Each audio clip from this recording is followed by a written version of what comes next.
দেখুন তো এই জিনিসটা চিনতে পারছেন?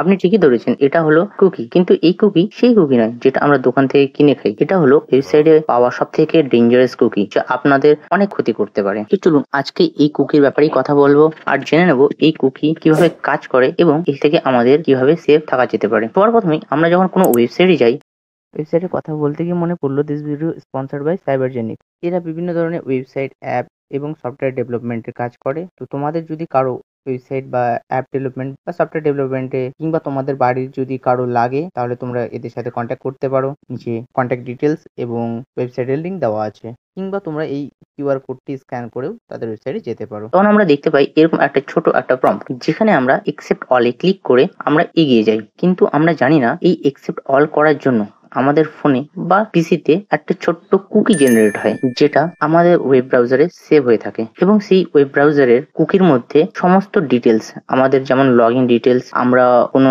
শপিং থেকে কি কিনেছি বা কিসে ইন্টারেস্টেড দেখাচ্ছি, সেসব ছোট ছোট ডিটেলস গুলো সেভ হয়ে থাকে। এবার আপনি বলতেই পারেন তাতে কি হয়েছে, কিন্তু এই যে সব ছোট ছোট ডিটেলস গুলো সেভ হয়ে থাকে, এর ফলে আমরা যখনই ওই ওয়েবসাইটে রিডাইরেক্ট হই তখন আমাদের একটা চেনা জানা পরিবেশ অনুভূতি হয়। আর এই তথ্যের মাধ্যমেই আমাদের তখন অ্যাডভার্টাইজমেন্ট শো করায় যে আপনি কি জিনিসটা কিনতে চেয়েছিলেন বা কোন জিনিস আপনি ইন্টারেস্টেড দেখাচ্ছেন, যার ফলে আপনি একবার না হলেও দ্বিতীয়বারে আপনি সেই জিনিসটা কিনে থাকবেন। কিন্তু এবার প্রশ্ন আসতে পারে, হ্যাঁ তো এতে প্রবলেমটা কোথায়? এটা অনেক কোম্পানি করে থাকে, কিন্তু এখানে মেন প্রবলেমটা হলো অনেক কোম্পানি তাদের নিজস্ব কুকিজ লঞ্চ করে না, তারা থার্ড পার্টি কুকিজ ইউজ করে, যার ফলে আপনার লগ ইন ডিটেলস বা আপনার কোনো পার্সোনাল ডিটেলস যা কুকিজের মধ্যে সেভ থাকে সেগুলো তারা সেই কোম্পানি বা সেই ওয়েবসাইট ছাড়া আরো অনেক ওয়েবসাইটে সার্কুলেট করে। ফলে যদি কখনো ডেটা ব্রিচ হয় তাহলে আপনার সেই লগইন ডিটেলস বা আপনার পার্সোনাল ডিটেলস গুলো অন্যান্য জায়গায় চলে যায়। তাহলে কথা হলো এর সলিউশন কি? এর সলিউশন হলো যখনই আপনি এরকম কোনো পপ আপ দেখবেন আপনি সেটাকে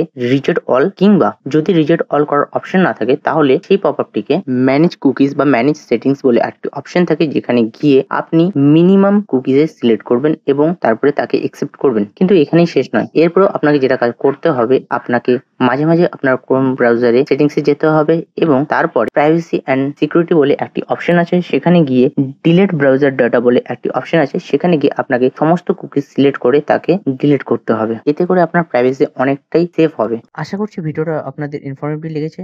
যদি ইনফরমেটিভ লাগে তাহলে ভিডিওটা অবশ্যই লাইক করবেন আর নিচে অবশ্যই কমেন্ট করবেন এরপরে কোন টপিকে আপনি ভিডিও দেখতে চান। চলুন ততক্ষণের জন্য আবার দেখা হচ্ছে।